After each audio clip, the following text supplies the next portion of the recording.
종교는 무엇을 위해 존재하는 걸까요? 사람들에게 행복을 가져다 주기 위해서입니다. 세계 평화를 구축하기 위해서입니다. 더 좋은 사회를 건설하기 위해서입니다.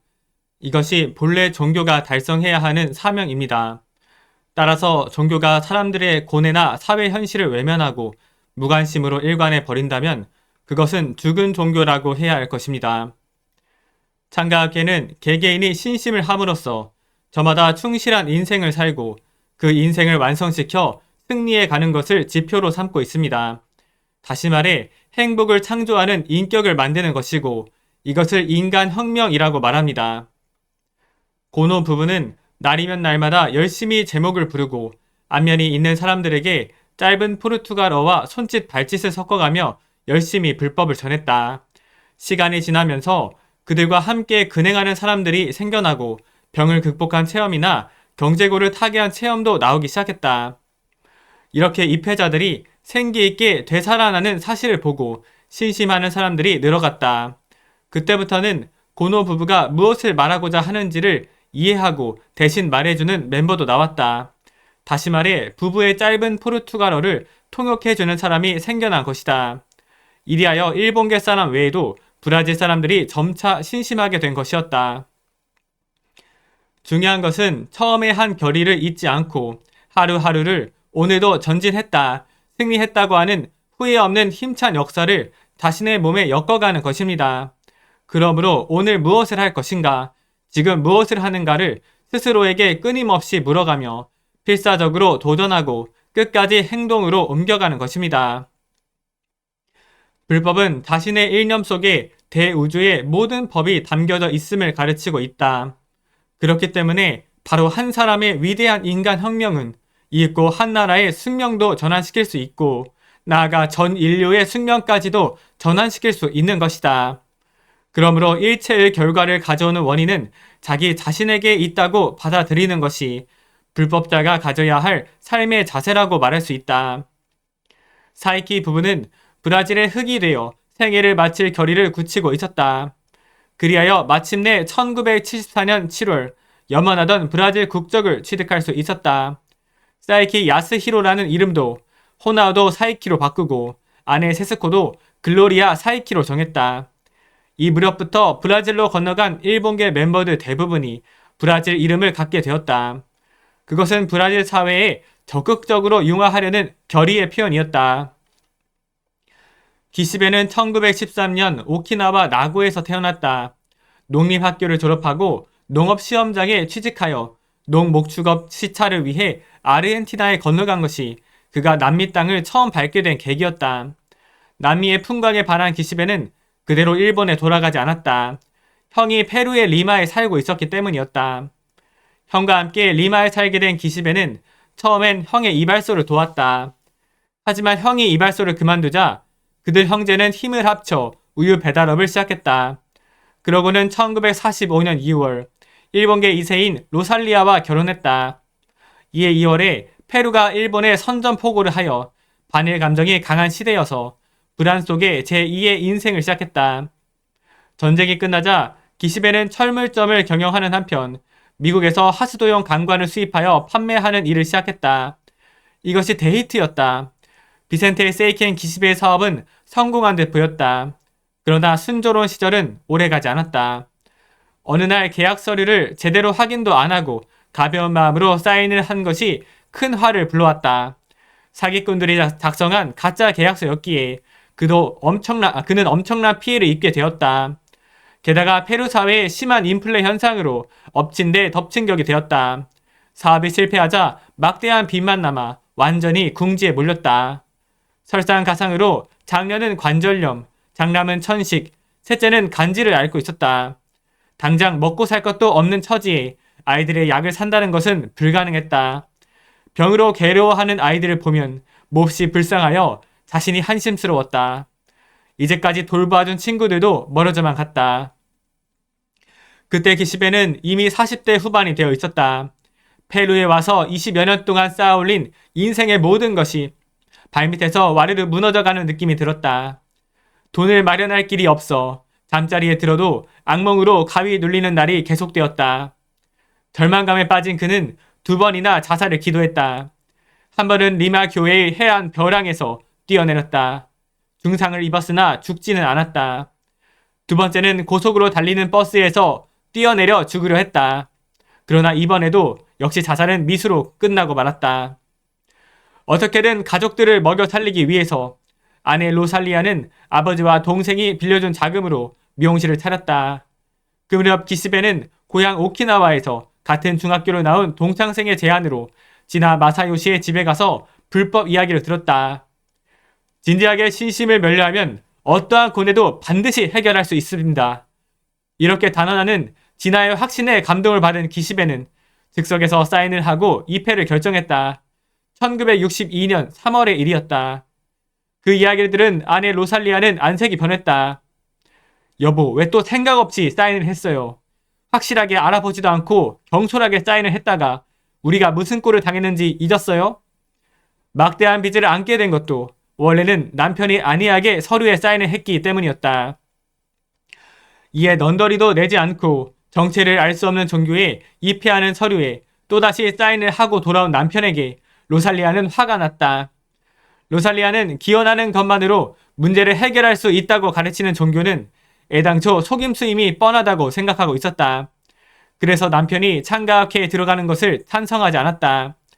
그러나 기시베는 열심히 근행 창제에 힘써 나갔다. 그러면서 인생의 재출발을 위해 처남이 경영하는 사진관의 조수가 되어 일을 도왔다. 그는 학회 활동을 열심히 해나가는 중에 뭔가 생명이 약동하는 것을 느꼈다. 게다가 자신의 사고방식이 바뀌어가는 것도 깨달았다. 기시베는 그전까지는 자기만큼 불행한 사람은 없다고 생각했었다. 그런데 인생의 산전수전을 다 겪었기 때문에 비로소 다행히 신심을 만날 수 있었고 모든 것이 이제부터 행복해지기 위한 단계라고 느낄 수 있게 되었다. 이 행복에 대한 확신이 그에게 용기를 가져와 무슨 일이든 의욕적으로 열중하게 되었던 것이다. 이윽고 기시베는 독립하여 리마시의 교회에 사진관을 차렸다. 가게 이름은 행복으로 지었다. 그것은 신심으로 반드시 행복해진 모습을 보이겠다는 결의를 담은 이름이었다. 로살리아는 남편이 재기에 가는 모습은 기뻐하고 있었다. 하지만 그때까지도 신심에 대해서는 여전히 부정적이었다. 기시베는 아내를 회합에 데려가려고 열심히 설득했다. 그녀는 마음이 썩 내키지 않았지만 남편의 체면을 세워주자는 생각으로 좌담회에 참석해 보기로 했다. 처음에 로살리아는 수상쩍다는 생각을 품고 이야기를 들었다. 그러나 체험 발표가 시작되었을 무렵에는 자신도 모르게 몸을 내밀며 경청하고 있었다. 신심으로 병고나 경제고, 가정불화 등을 극복해온 증언에는 무게가 있고 설득력이 있었다. 또 숙명전환이라는 말이 날카롭게 마음에 와닿았다. 그녀는 생각했다. 믿기 어려운 이야기이지만 어쩌면 이 신심으로 우리 가족의 숙명을 바꿀 수 있을지도 모른다. 달리 타개할 방도가 없으니까 해보아도 좋지 않을까. 그리하여 그녀는 과감히 신심을 시작했다. 부부가 함께 근행창제를 면려해 나가자 자녀들도 동참하게 되었다. 딸은 관절의 통증을 견디면서 그리고 천식을 앓고 있는 장남은 가뿐심을 몰아쉬면서 하는 근행이었다. 생활은 여전히 힘들었지만 그들 가족 사이에 희망이 자라고 있었다. 1962년 11월 페루에 지부가 탄생하자 기시베 부부는 지구부장, 지구부인부장으로 임명되었다. 비센테 세이켄 기시베는 결의했다. 나는 생애 광선유포를 위해 끝까지 살아가겠다. 이를 위해서는 생활의 기반을 확립하지 않고서야. 이 무렵부터 불가사의하게도 로살리아 미용실이 번창하게 되었다. 또 얼마 후에는 그가 경영하는 사진관 주변에 도로가 정비되고 관청과 학교가 잇따라 세워져서 크게 번성하였다. 이로써 거액의 빚도 단기간에 갚을 수 있었다. 그리고 무엇보다도 기쁘게 아이들의 병이 씻은 듯이 말끔히 나아버렸다. 기시벨은 이에 감사하는 마음으로 불법을 위해 광포를 위해 몸이 가루가 되도록 뛰었다. 괴로워하는 사람이 있다는 말을 들으면 20시간, 30시간이 걸려도 용감하게 달려가서는 친척처럼 정성껏 상담하고 대화하며 격려했다. 페루의 모든 사람들을 행복하게 하는 일이 사진관 행복의 주인의 염원이자 결이었다. 그 일념이 기십의 인품이 되어 나타나고 그는 모든 사람들에게서 페루 사람 이상으로 페루 사람의 마음을 잘 안다는 소리를 듣게 되었다. 스페인어에 능숙한 기십의 부부의 활약으로 차츰 일본계 외의 입회자가 늘어갔다. 어서 전집입니다. 열반경에 가로되 일체 중생이 이의 고를 받음은 모두 이는 열의 한 사람의 고이니라. 기관지입니다. 저 사람이 찾아와 주었기에 지금의 행복이 있다.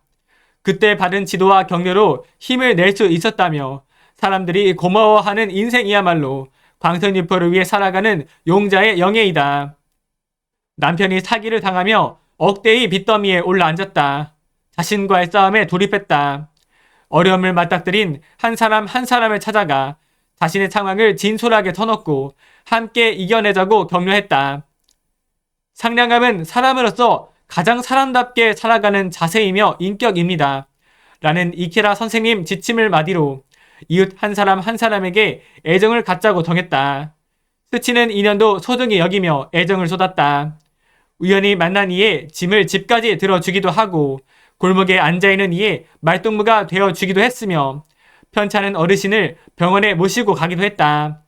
게다가 장마를 앞두고 배수구 청소를 하고 한파를 앞두고는 동파를 예방해 주는 등 세심하게 살폈다. 그 세월이 무려 10년.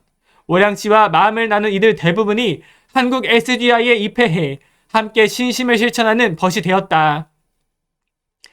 주체적으로 인생을 열어가는 청년으로 성장시키겠다는 기원을 하루도 빠짐없이 보내며 그만의 청년 격려 일기를 매일 작성했다. 광선리퍼는 한 사람의 생명을 격려하고 구제하는 일입니다.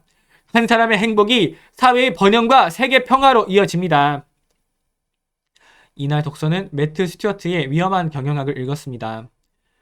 경영 컨설턴트들이 1년에 50만 달러라는 거금을 청구할 수 있는 것은 그 돈쯤은 아무것도 아닌 사람들을 위해 일하기 때문이다. 2006년 포천 500대 기업 CEO의 평균 보수는 1,500만 달러였다. 가치에 비해 훨씬 높은 가격의 상품이 존립할 수 있는 이유로 기록을 해 두었고요. 그래서 저희들은 가치를 명확히 곁으로 보고 가격에 분동되지 않는 자신이 되어야겠습니다. 그래서 이날 신심은 아침 저녁으로 35분 50분 근행을 했고 신인간혁명 어서 기간지 연찬을 했습니다. 매일 신심 운동 공부 53일차로 지속해 오고 있고 일본어 3단어 암기, 영어 10단어 암기, 영어 한 지문 이상 듣기, 한 지문 이상 읽기, 독서 한 구절 마음속에 새기기, 경제 공부 한 기사 이상 공부하기, 전공 공부로 지식재산학을 또 공부했습니다. 이날의 신심 체험으로 포괄 양수도 이슈가 해결되어 업무가 평탄해진 체험을 들 수 있습니다. 감사합니다. 물과 같이 열심히 지속하겠습니다. 감사합니다.